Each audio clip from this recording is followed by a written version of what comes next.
Okay class સો આજે આપણે prospectus વિશેની ચર્ચા કરીશું. જેમ તમને ખ્યાલ છે ક્લાસ કે કોઈ પણ પબ્લિક લિમિટેડ કંપની છે એ જનરલ પબ્લિકને પોતાના શેરને એ લોકો વેચી શકે છે. સો જ્યારે કોઈ પણ પબ્લિક કંપની જનરલ પબ્લિકને પોતાના શેર યા ડિવેન્ચર ખરીદવા માટે જ્યારે ઇન્વિટેશન આપે છે, ઇન્વાઇટ કરે છે, અને એ ઇન્વાઇટ કરવા માટે એક એડવર્ટિઝમેન્ટ યા તો આપણે કહી શકીએ કે એક ડોક્યુમેન્ટ જે બહાર પાડે છે એ ડોક્યુમેન્ટને પ્રોસ્પેક્ટસ કહેવામાં આવે છે. બની શકે ઓકે. પ્રોસ્પેક્ટસમાં શું હોય તો પ્રોસ્પેક્ટસમાં મોટા ભાગે કંપનીનું જે ઇન્કોર્પોરેશન થયું છે એનો ઓબ્જેક્ટિવ, જે પણ મેનેજમેન્ટમાં જે લોકો છે, સંચાલકો છે, એ લોકોના નેમ અને એડ્રેસ, અત્યાર સુધી કંપનીએ ક્યાં ક્યાં પોતાનું ઇન્વેસ્ટમેન્ટ કરેલું છે અને ફ્યુચરમાં ક્યાં ક્યાં ઇન્વેસ્ટ કરવાની છે, એ તમામની જે માહિતી છે એ પ્રોસ્પેક્ટસમાં એનો સમાવેશ કરવામાં આવે છે.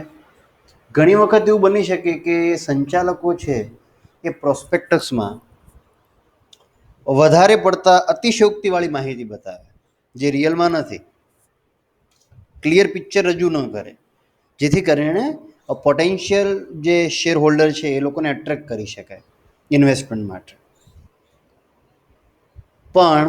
પણ એટ ધ સેમ ટાઈમ આવા કેસમાં પણ જે પણ સંચાલક છે, મેનેજમેન્ટ છે, યા તો એની માટે જે જવાબદાર વ્યક્તિ છે, ઓથોરાઇઝડ પર્સન, એને શિક્ષા કરવાની જોગવાઈ પણ આમાં કરવામાં આવેલ છે. એટલે એવા કેસમાં એને સજા થઈ શકે છે. પ્રોસ્પેક્ટસનો મિનિંગ બહુ સરસ લખવામાં આવેલો છે કે prospectus means any document described or issued as a prospectus and includes any notice, circular advertisement or other document inviting deposit from the public or inviting offer from the public for the subscription or purchase of any share in or debenture of a body corporate. સીધી વસ્તુમાં જે મેં તમને સમજાવ્યું એમ કે કોઈ પણ પ્રકારના શેર ડિવેન્ચર આપવા કે ખરીદવા માટે જાહેર જનતા પાસેથી જે અરજીઓ મંગાવવાની છે, એ ચાહે કોઈ પણ નોટિસથી હોય, પરિશિષ્ટ હોય કે જાહેર ખબર જે પણ છે એનો વિજ્ઞાપન પત્ર એટલે કે પ્રોસ્પેક્ટસમાં સમાવેશ થાય છે. વાત કરું ડિટેલ્સની, પ્રોસ્પેક્ટસની કઈ કઈ ડિટેલ હોઈ શકે છે. સો નંબર 1 છે details of newly formed company.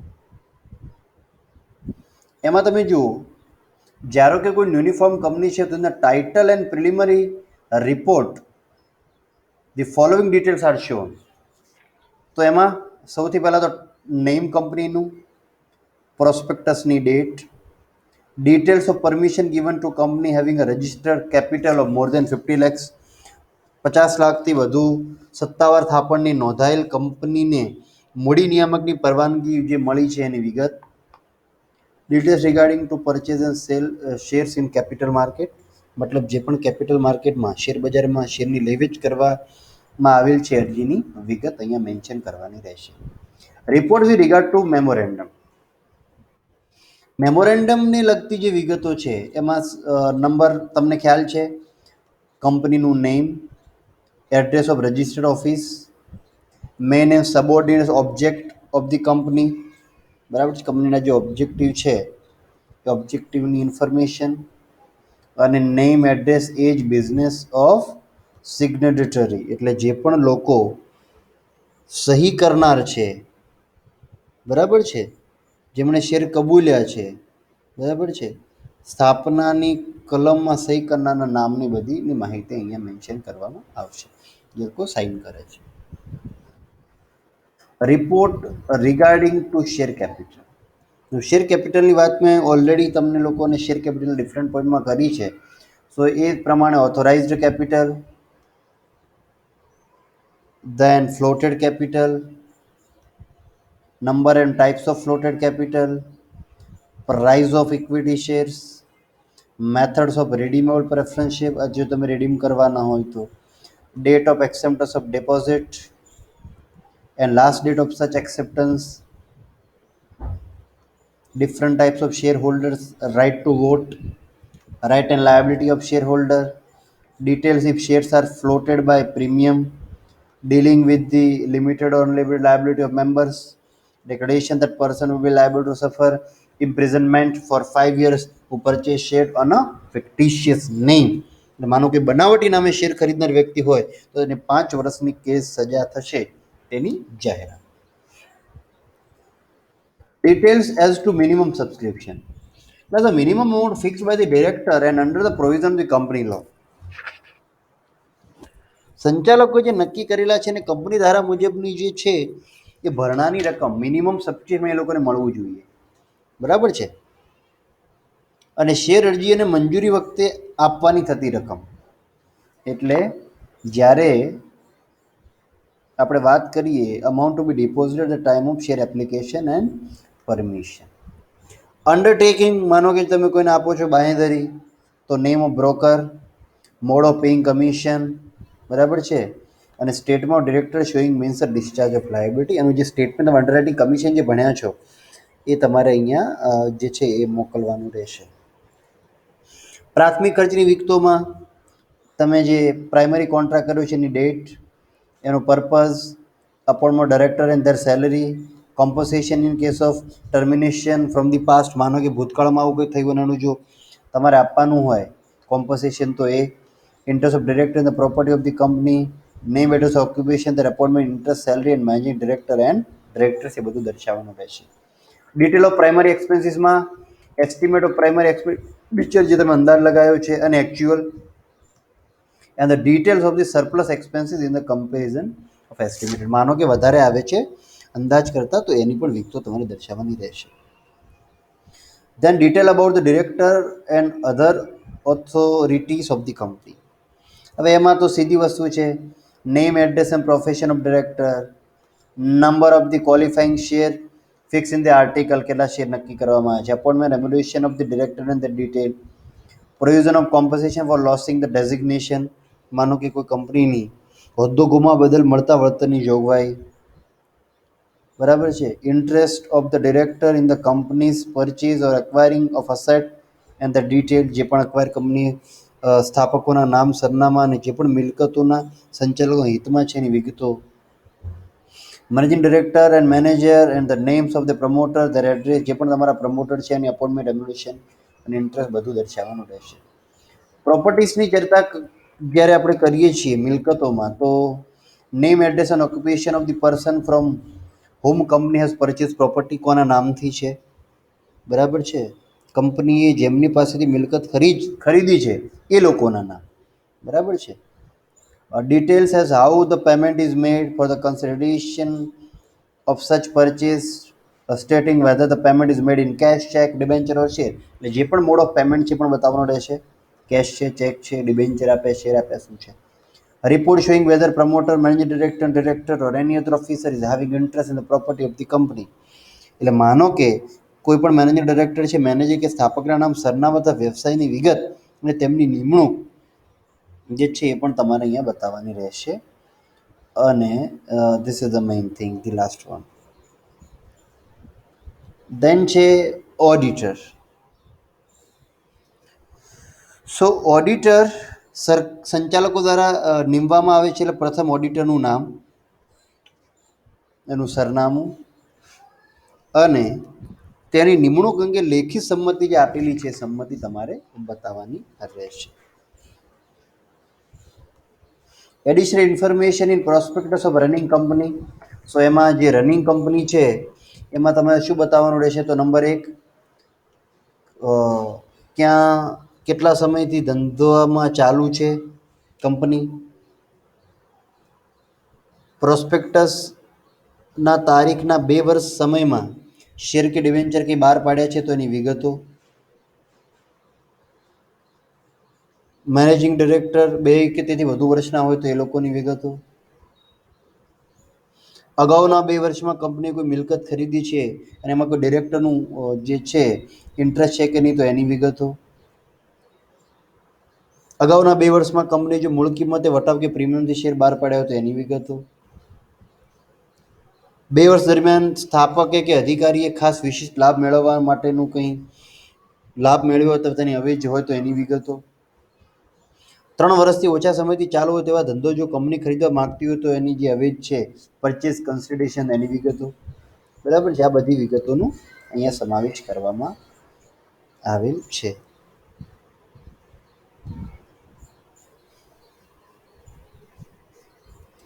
Next જે આપણે જોવાની છે એ છે consistency of misleading in prospectus. જે પણ પ્રોસ્પેક્ટસ છે એમાં કોઈ ગેરરજૂઆત થશે તો એની જવાબદારી કોણ લેશે?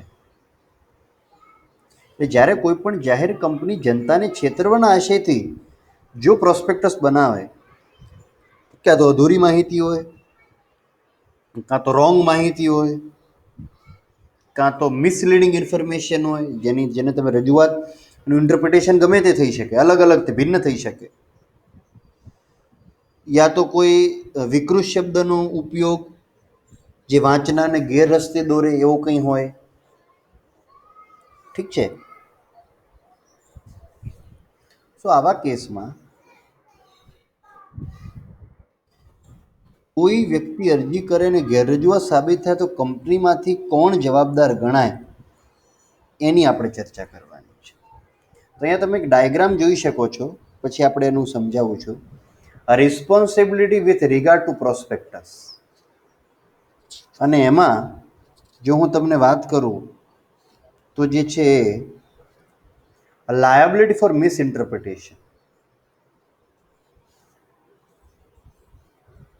બરાબર છે. માનો કે મિસઇન્ટરપ્રિટેશન થયું, નંબર 1 એની વાત કરી. Liability for committing frauds. માનો કે ફ્રોડ થયું. અને liability for any other offence. માનો કે અન્ય કોઈ ગુનેગારો અંગેની જવાબદારી. તો તમે અહીંયા જોઈ શકો છો કે મિસઇન્ટરપ્રિટેશનમાં અહીંયા તમને જે ચાર્ટ બતાવવામાં આવ્યા છે એમાં છે it's a liability toward shareholder, liability towards officer of the company અને liability of officers towards shareholder. અને એમાં 2 ક્રાઇમ છે, સિવિલ ક્રાઇમ અને ક્રિમિનલ. હવે આપણે એને વિગતે જોઈએ. પહેલાં તો મિસઇન્ટરપ્રિટેશન કોને કહેવાય? સૌથી મોટી વાત તો એ છે. બરાબર છે. સો when company knowing makes incomplete, wrong and ambiguous statement with intention to devise the public or does not disclose any necessary detail, it is said have misinterpretation. કંપનીએ જાણી જોઈને કંઈ ખોટું આપ્યું છે, અધૂરું આપ્યું છે, અધકચરું આપ્યું છે, દ્વિઅર્થી આપ્યું છે. બરાબર. અને પૂરતી માહિતી અને નેસેસરી જે જરૂરી માહિતી છે નથી આપી એને મિસઇન્ટરપ્રિટેશન કહેવાય. અને આવા કેસમાં જે પહેલું છે liability to company toward shareholder. બરાબર. સો વિજ્ઞાન પત્રમાં થયેલી રજૂઆતને ગેરરજૂઆત પર આધાર રાખી કોઈ પણ વ્યક્તિ જો આવે શેર ખરીદે, બરાબર, તો આવા કેસમાં the person who purchase share or debenture can cancel the share before the company is liquidated. માનો કે પેઢીનું કે કંપનીનું વિસર્જન થાય છે એ પહેલાં આવા શેરને કેન્સલ કરી શકે. કોણ? જે પણ હોલ્ડર છે. અને બીજું, he can claim the damage from the company if he proved that he purchase share or debenture the base of the statement made in prospectus. એટલે માનો કે એ એવું પ્રૂવ કરે કે ભાઈ જે પણ સ્ટેટમેન્ટ લખ્યું હતું પ્રોસ્પેક્ટસમાં એના લીધે એણે જે આ શેર છે કે ડિબેન્ચર છે પરચેઝ કર્યા છે, તો એ કંપનીને ક્લેમ કરી શકે અને નુકસાનનું વળતર પણ મેળવી શકે. Number 2, liability of the officer towards company. હવે ઓફિસરની લાયબિલિટીની વાત કરું છું. The officer of the company act for on behalf of the company. The officer become liable for making misleading statements of prospectus if they intend to deceive the company. If the officer who makes secret profit by taking advantage of his position, act beyond the jurisdiction vested in him, and enters into contract for and on behalf of the company, such contract are void, the officer become personally liable, pay damages to the company. આ તમે એક વાતને સમજો. કંપનીના જે પણ ઓફિસરો છે એ company વતી કાર્ય કરતા હોય છે, નંબર 1, બરાબર છે. અને આવામાં જો કોઈ ઓફિસર કંપનીને છેતરવાનો પ્રયત્ન કરે, જેમ કે પોતાના પોઝિશનનો ઉપયોગ કરીને સિક્રેટ પ્રોફિટ ક્રિએટ કરે, યા તો આર્ટિકલમાં જે આપી છે ઓથોરિટી એની ઉપર જાય, ડોક્ટ્રિન ઓફ અલ્ટ્રા વાયરસ જેને આપણે કહીએ છીએ, બરાબર છે, યા તો જે પ્રોસ્પેક્ટસમાં વાત નથી કરી એ ટાઈપનું કોઈ એક્ટ કરે તો આ વોઇડ કહેવાય, રદબાતલ ગણી શકાય. એટલું જ નહીં પણ આ ઓફિસરે કંપનીને નુકસાન પણ ચૂકવી આપવા માટે જવાબદાર છે. બરાબર. ત્રીજા નંબરમાં જોઈએ liability of officer toward share holder. કઈ રીતે? The promoter, director and experts are liable for misleading statement made in prospectus both by the civil and criminal proceeding. આ સિવિલ લાયબિલિટી જે છે અને ક્રિમિનલ લાયબિલિટી છે એની આપણે ચર્ચા કરીએ છીએ. હવે જુઓ તમે,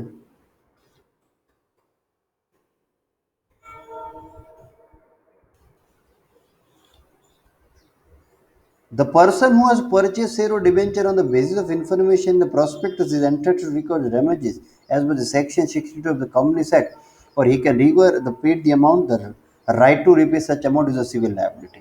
Civil liability એટલે શું? કે જે પણ શેર જેણે પરચેસ કર્યા છે એ આવા કોઈ પ્રોસ્પેક્ટસના ઇન્ફોર્મેશન જે રોંગ આપી છે મુજબ છે તો એને નાણાં મેળવવા અંગેની જોગવાઈ જે પ્રોસ્પેક્ટસમાં બહાર પાડવામાં આવે એને સિવિલ લાયબિલિટી કહેવાય. લખ્યું છે ને, right to repay such amount is a civil liability. બરાબર, એનો જે હક છે.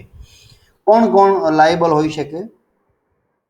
All director of the company when prospectus was released, promoter for such person who gives permission to publish the document, જેને પબ્લિશ કરવા ડોક્યુમેન્ટ આપ્યું હોય એ,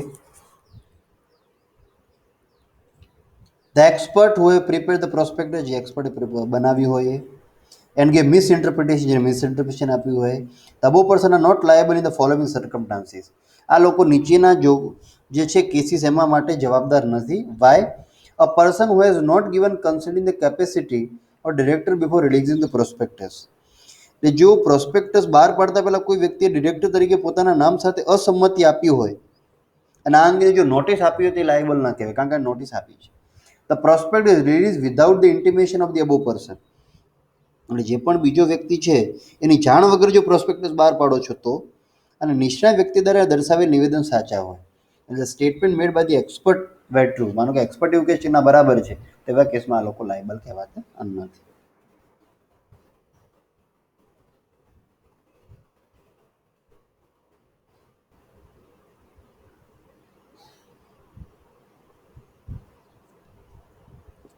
plus એક કેસ સરસ આપેલો છે, બરાબર છે. આપણે કેસની ચર્ચા કરીએ થોડી લાઈનમાં. તો ડેરી એન્ડ પીક નામની જે કંપની છે એ લોકોએ કાયદાથી ટ્રામવે ચલાવવા માટે કંપનીની સ્થાપના કરી. કંપની એવું હતું કે વરાળ શક્તિથી ચાલતી ટ્રામ ચલાવવાની પણ ભવિષ્યમાં પરમિશન મળશે એવું માની અને કંપનીના ડિરેક્ટરોએ પ્રોસ્પેક્ટસમાં એનો ઉલ્લેખ કર્યો અને કંપની વરાળ શક્તિ વાપરવાનો અધિકાર મેળવ્યો. બરાબર, એ વિજ્ઞાન પત્રમાં લખવામાં આવ્યું. હવે સત્તાવાળા જે હતા એ તરફથી આવી કોઈ પરવાનગી મળી નહીં. બરાબર છે. આવા કેસમાં કંપની ફડચામાં ગઈ. વાદી શેર હોલ્ડરે એવો દાવો કર્યો કે ડિરેક્ટરોએ વરાળ શક્તિની ટ્રામ અંગે ખોટું નિરૂપણ કરીને પોતાને ગેરમાર્ગે દોર્યો છે, એટલે પરિણામે પોતે ગયેલી ખોટ ડાયરેક્ટર પાસે વસૂલ કરવાની એણે દાદ માગી કે ભાઈ હા, આ જે ખોટું થયું છે એના માટે મને વળતર આપો. સો આ કેસમાં અદાલતે એવું ઠરાવ્યું કે ડાયરેક્ટરે તો ભલે પ્રોસ્પેક્ટસમાં નિરૂપણ કંઈક અંશે બેદરકારીવાળું હતું, આમ છતાં ડાયરેક્ટરોએ જો ઓનેસ્ટલી વરાળ ટ્રામની પરવાનગી મળશે તે માનતા હતા તો તેમાં એમનો કોઈ કપટ કે ઉદ્દેશ હતો નહીં, તેથી તેમને જવાબદાર ઠેરવી શકાતા નથી. ટૂંકમાં જે પણ નિરૂપણ કરવામાં આવ્યું છે એ સંજોગો અને હકીકતોના આધારે સાબિત થાય છે. એ લોકોએ તો કહ્યું તમને પરમિશન મળવાની છે, એમાં એમનું કંઈ કૂડ કપટ નહોતું. સો આવા કેસમાં ક્લાસ એવું બની શકે કે એ લાયબલ જે ડિરેક્ટર છે, મેનેજમેન્ટ છે, લાયબલ ન પણ હોય. then છે civil liability. The person investing money can prospect his company as per the section 62. The person can sentence undergo imprisonment for the 2 years or rupees 5,000 or both. એટલે જો આવા કેસમાં જે વિશ્વાસઘાતની વાત ચાલે છે, ફોજદારી જવાબદારી, એમાં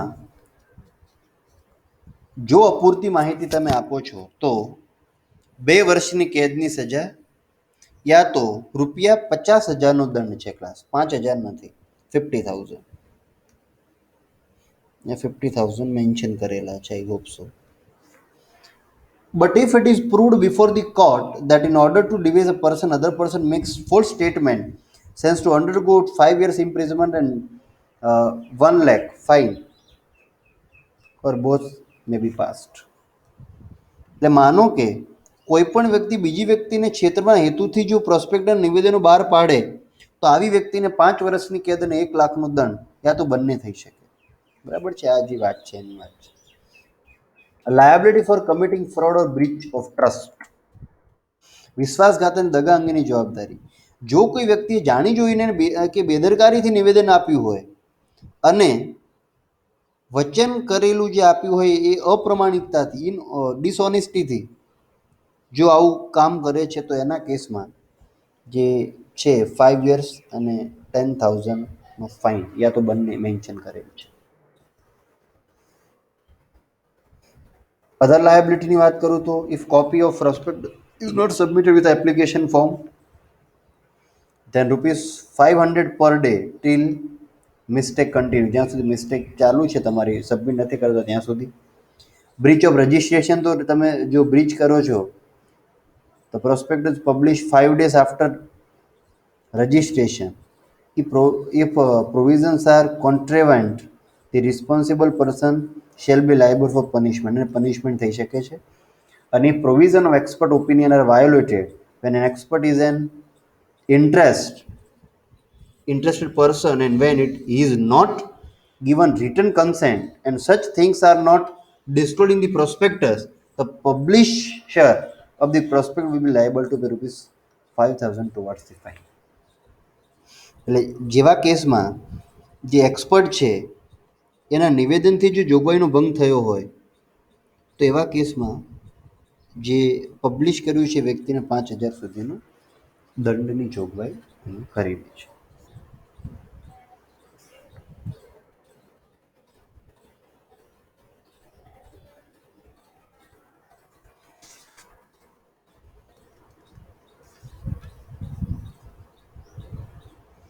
હવે વાત કરવાની છે આપણે સિવિલ એન્ડ ક્રિમિનલ લાયબિલિટીની. There is a liability of the investor to pay a loss caused to him in the following circumstances he get exemption from such liability. નીચેના જે કેસ છે એમાં સિવિલ લાયબિલિટીમાંથી એક્ઝમ્પશન મળે છે. નંબર 1 છે when it is published without the consent, where director has withdrawn the consent before the publication, after publication of prospectus, before distribution of share, any wrong statement is known. બરાબર છે, કોઈ wrong statement છે એના લીધે. મિસઇન્ટરપ્રિટેશન વેર મેડ under bona fide impression. બરાબર છે, એટલે માનો કે વિજ્ઞાપત્રમાં જે ગેરરજૂઆત થઈ છે એના શુદ્ધ બુદ્ધિથી સાચા માન્યા હોય. બરાબર છે. when consent is given under the impression that he was competent to pressure such things, and the statement which seems to be misinterpreted if such statement is made by an expert, જે expert દ્વારા આવું કંઈ થવામાં આવ્યું હોય અને નિષ્ણાત દ્વારા એવું કરવામાં આવ્યું કે તે વ્યક્તિ જે ધારણા કરવા માટે શક્તિમાન હતી તે માનીને આવી માન્યતાની સંમતિ આપી છે તો, and the statement made in the prospectus is made by the government records when it is true. Criminal લાયબિલિટીની વાત કરું છું તો એમાં એક્ઝમ્પશનમાં છે misinterpretation or statement was not unimportant, જ્યારે માહિતી છે એ મહત્વની નથી. ગેરરજૂઆતવાળી માહિતી પોતે પ્રામાણિકપણે સત્ય માનવાના કારણો એની પાસે હતા, એટલે એક્સપર્ટ દ્વારા પોતાનું જે સ્ટેટમેન્ટ આપવામાં આવ્યું છે એની પરમિશન નથી એટલા માટે. અને લાસ્ટલી ઓડિટર, સોલિસિટર કે બેન્કર તરીકે પોતાની સંમતિ ન આપી હોય એ કેસમાં ગેરરજૂઆત અંગેની જવાબદારી નક્કી કરવા અદાલતને વિવેક બુદ્ધિને આધીન અધિકાર આપવામાં આવેલ છે. એટલે રિસ્પેક્ટેડ કોર્ટ છે એ પ્રમાણનું ડિસિઝન લેશે. નેક્સ્ટ છે statement in lieu of prospectus. તમને ખ્યાલ છે કે જે પણ પબ્લિક કંપની છે એ જનરલ પબ્લિકને જો ઇન્વિટેશન ન આપે તો એણે 3 દિવસ પહેલાં પ્રોસ્પેક્ટસને બદલે જે બીજું ડોક્યુમેન્ટ મૂકવાનું છે, રજૂ કરવાનું છે, એ નોંધાવવું પડે અને એને કહેવાય statement in lieu of prospectus. Gujarati બહુ સરસ છે, વિજ્ઞાન પત્રના વિકલ્પનું નિવેદન. એટલે એના બદલે જે મૂકવામાં આવે છે ડોક્યુમેન્ટ એને સ્ટેટમેન્ટ લ્યુ ઓફ પ્રોસ્પેક્ટસ કહેવાય. તમને ખબર છે પ્રાઇવેટ કંપની છે તો ક્યારેય આમાં ભરી શકતી નથી, કારણ કે જનરલ પબ્લિકને ક્યારે પણ ઇન્વાઇટ કરી શકતી નથી પોતાના શેર એન્ડ ડિબેન્ચરને પરચેસ કરવા માટે. So this is the actual meaning of it. ઓબ્જેક્ટની વાત કરું તો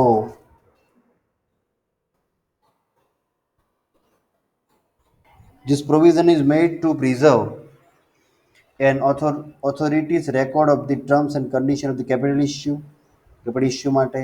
If the statement contains any misinterpretation, the liability in civil criminal in the same case, in the case of prospectus and criminal liability માં જે પણ તમારો 5,000 rupees અને both અને 2 yearsનું જે પ્રિઝનમેન્ટ હતું, ઇમ્પ્રિઝનમેન્ટ, એ બંનેની જોગવાઈ પણ અહીંયા લાગુ પડે છે. So class this is the main thing. એની સિવાયના જે વાત છે એ છે મિનિમમ સબસ્ક્રિપ્શન. તો તમને ખ્યાલ છે કે મિનિમમ સબસ્ક્રિપ્શન બહાર પાડવું જ પડે છે. અને મિનિમમ સબસ્ક્રિપ્શનની જો તમને રકમ ન મળે, ઓકે, મિનિમમ સબસ્ક્રિપ્શન કોને કહેવાય? સૌથી પહેલાં તો ધંધો શરૂ કરવાનું પ્રમાણપત્ર જ્યારે તમે મેળવો છો, સર્ટિફિકેટ ઓફ ઇન્કોર્પોરેશન, એના પહેલાં શેર અરજીઓ પર જે ઓછામાં ઓછી રકમ તમારે મેળવવી પડે એને મિનિમમ સબસ્ક્રિપ્શન કહેવાય. અને હવે તો તમને આ સબસ્ક્રિપ્શન મિનિમમ મળે પછી તમને સર્ટિફિકેટ રજિસ્ટ્રેશન મળે છે, બરાબર? એના માટે નીચેના કંઈક ખર્ચા પણ તમારે કરવા પડે છે. નોંધણી પહેલાં અને પછીની ખરીદવાની મિલકતોની કિંમત, before, pre incorporation, post incorporation, તમે લોકો ચેપ્ટર ભણી ચૂક્યા છો, ફાઇનાન્શિયલ અકાઉન્ટિંગ, અંડરરાઇટિંગ કમિશન, દેન શેરનું જે પણ તમે લોકો ચૂકવો છો એ દલાલી, બ્રોકરેજ, પ્રિલિમિનરી એક્સપેન્સીસ એક્સેટ્રા, યા તો તમે બોરોડ મની કર્યા છે મિલકતોને પરચેસ કરવા માટે, તે ભરપાઈ કરી આપવાની રકમ, કંપનીની જે પણ કાર્યશીલ મૂડી છે કાર્યશીલ મૂડી, એન્ડ ધી એની અધર એક્સપેન્સીસ એ તમારે મેન્શન કરવા પડે છે. અને જ્યારે તમે પ્રોસ્પેક્ટસ બહાર પાડો એના 60 દિવસમાં તમારે મિનિમમ સબસ્ક્રિપ્શન મેળવી લેવું જોઈએ. રકમ રોકડીથી ચૂકવવાની હોય તેનો સમાવેશ મિનિમમ સબસ્ક્રિપ્શનમાં થાય, એટલે કે ડિબેન્ચર અથવા શેર દ્વારા ચૂકવવાની રકમનો સમાવેશ આમાં થતો નથી. રોકડ સિવાય અન્ય સ્વરૂપમાં આવેલું ભરણું યોગ્ય ગણાતું નથી, માઇન્ડ વેલ. અને જ્યાં સુધી પ્રમાણપત્ર ન મળે, સર્ટિફિકેટ રજિસ્ટ્રેશન, તમને ઇન્કોર્પોરેશન નથી મળતું, ત્યાં સુધી શેર અરજદાર પાસેથી જે પણ પૈસા આવ્યા છે એ શિડ્યુલ બેંકમાં જમા રાખવામાં આવે છે.